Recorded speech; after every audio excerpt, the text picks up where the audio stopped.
Modelos de luz. El modelo de luz establece las características de las fuentes de luz. Los objetos en una escena pueden ser de tres tipos. Pueden ser emisores de luz, es decir, emiten su propia luz, y hablaremos en este caso de fuentes de luz. Reflectores de luz, que son aquellos objetos que reflejan la luz de los demás, pero que no emiten luz por sí mismos. Y luego objetos mixtos, emisores y reflectores de luz, que son aquellos que emiten su propia luz y reflejan la de los demás. En este tema vamos a tratar de los emisores o fuentes de luz y vamos a considerar dos tipos fundamentales de fuentes de luz, que serían las puntuales y las distribuidas.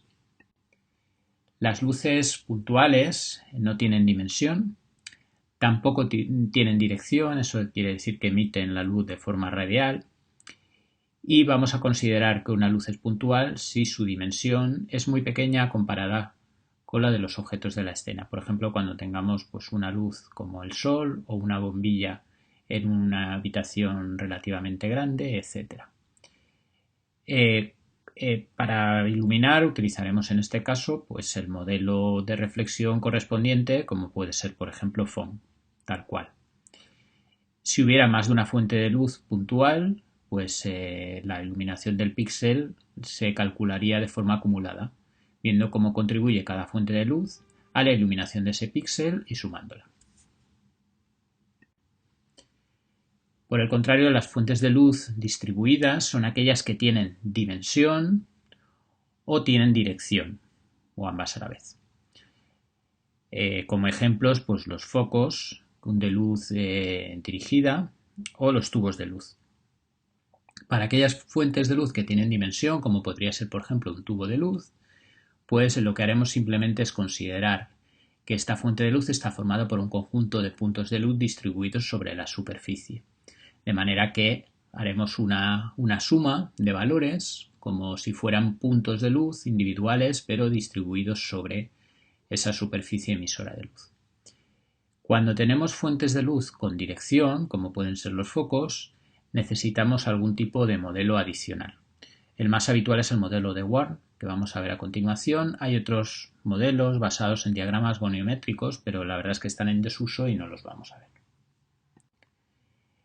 El modelo de Warn es una técnica para simular fuentes de luz dirigidas y proporciona control sobre la dirección y sobre la concentración de la luz. En este caso vamos a partir de esta situación. Vamos a suponer la superficie con el punto que queremos iluminar y la normal en ese punto, y una fuente de luz situada en la escena, de tal manera que el vector que une el punto de luz que queremos iluminar con la fuente de luz es el vector L. Asociada a la fuente de luz tenemos una función que nos dice cómo se distribuye esa luz. Esta función, que tiene esta forma de campana de Gauss, lo que nos indica es que hay una dirección de luz predominante, de tal manera que cuando el vector L coincide con este vector de dirección predominante, tenemos una iluminación máxima, y conforme nos vamos alejando en esta campana de Gauss vamos a tener menor iluminación.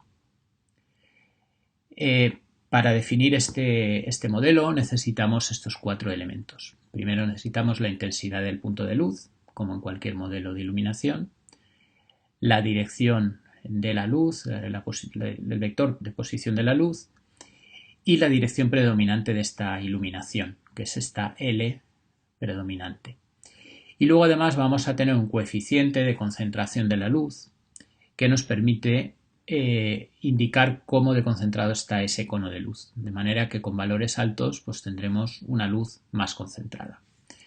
El modelo de Warn se define de la siguiente manera. La iluminación según este modelo es la iluminación del punto de luz, que este sería el modelo habitual, pero ahora multiplicamos esa iluminación por el producto escalar del vector de luz por el vector de luz predominante.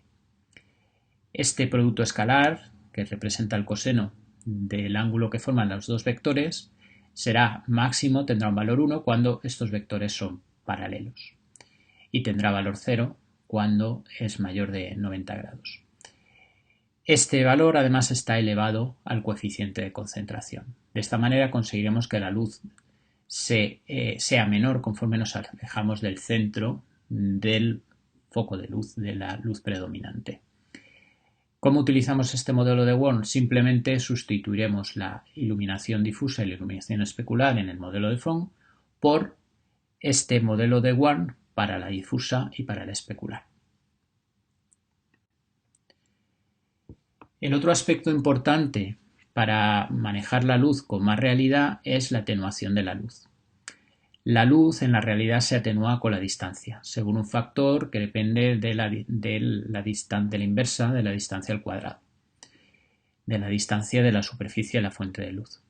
Sin embargo, este factor, llevado a la práctica, pues da resultados poco realistas, sobre todo cuando tenemos una distancia pequeña. Al final, de manera empírica, se ha convenido en utilizar la siguiente ecuación, en la que en el denominador, en lugar de tener una sola función de la distancia cuadrática, tenemos tres coeficientes de atenuación. Un coeficiente constante, de la constante, un coeficiente lineal y un coeficiente cuadrático, donde a sub 0, a sub 1 y a sub 2 son valores que tenemos que fijar para controlar esa atenuación, y la d es la distancia de la superficie a la fuente de luz. Aquí tenemos un ejemplo comparativo de cómo es la escena sin atenuación y cómo sería la escena con atenuación. Como vemos, se nota mucho la diferencia, de la manera que en la zona del fondo pues apenas llega la luz porque está muy alejada de la fuente de luz. Aquí tenemos otro ejemplo que combina la atenuación de la luz con las luces focales. Entonces vemos una fuente de luz, que sería este foco de aquí, que incide de manera máxima sobre esta superficie porque está muy cerca y porque además incide de forma perpendicular, pero conforme nos alejamos del foco de luz del centro, vemos cómo la luz disminuye y además también hay una atenuación que hace que los objetos de los alrededores apenas se vean.